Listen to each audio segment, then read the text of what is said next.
Voir les mérous se reproduire, dès aujourd'hui, c'est presque inespéré. Mais comme à chaque première plongée, j'attends quand même des signes encourageants.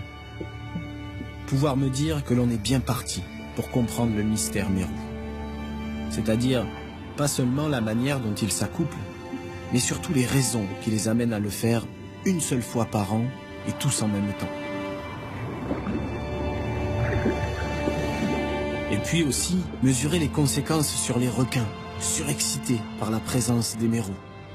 Mais aussi les conséquences sur les thons à dents de chien, les grands barracudas, les raimentas. Bref, sur tous les acteurs du théâtre de la passe.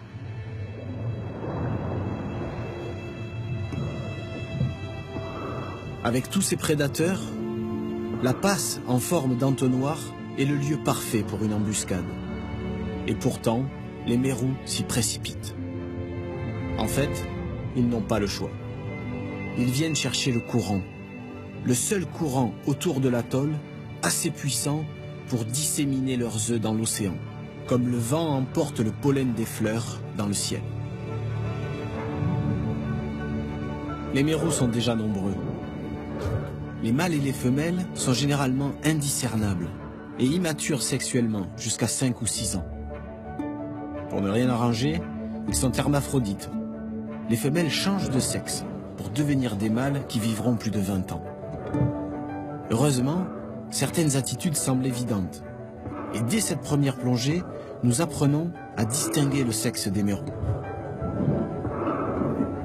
D'un côté, les femelles, qui ont le ventre dilaté par les œufs et qui gardent leur tenue camouflage. De l'autre, les mâles, qui virent au gris pâle et mordent le flanc des femelles.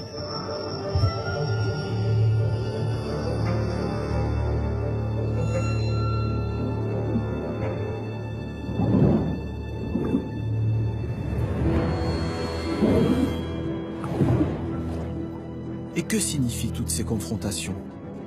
Quel est le sens de ces face-à-face? Est-ce la défense d'un territoire?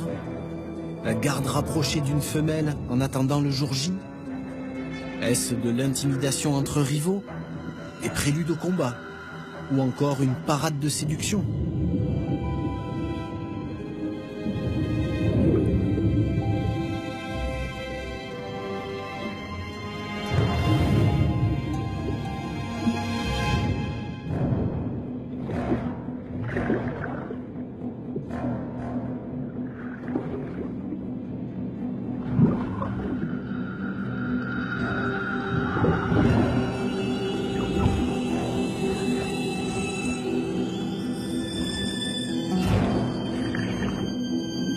Je suis impressionné de voir à quel point les mérous se maltraitent les uns les autres.